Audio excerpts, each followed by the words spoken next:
سلام دوستان عزیز، خوش اومدین به یه ویدیو آموزشی دیگه از کانال خودتون. غلامی هستم. تو این ویدیو میخوام براتون آموزش بدم که چجوری آیتم های اکانت دوستانتون رو مشاهده کنید.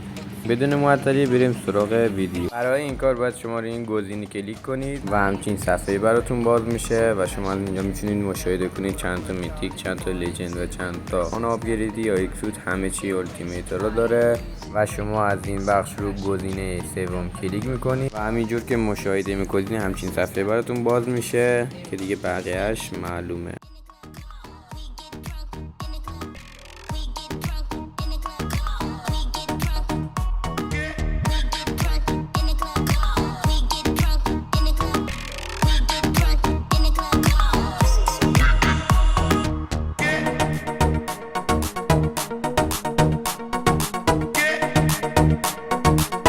Essential Remix.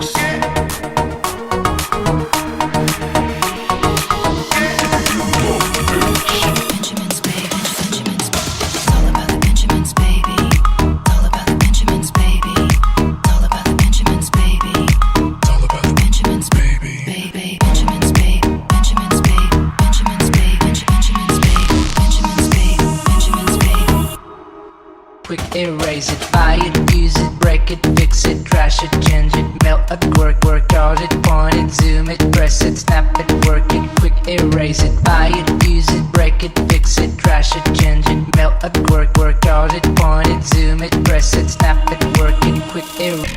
We get drunk in the club. We get drunk in the club.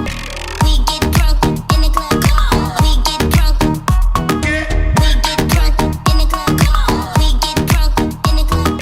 We get drunk in the club.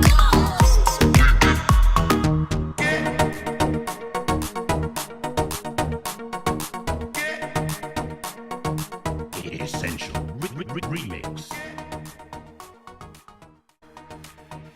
و این بود از ویدیوی امروزمون. امیدوارم از این ویدیو لذت کافی رو برده باشین. اگر از این ویدیوها دوست دارین برام کامنت کنین، حتما براتون رد میکنم و اون لایک قشنگتم بکوب. اگر چنل ما رو سابسکرایب نداری ساب کن و اون زنگوله رو هم صدا در بیار تا هر موقع ویدیوهای خفن دیگه هم گذاشتیم با خبر باشی.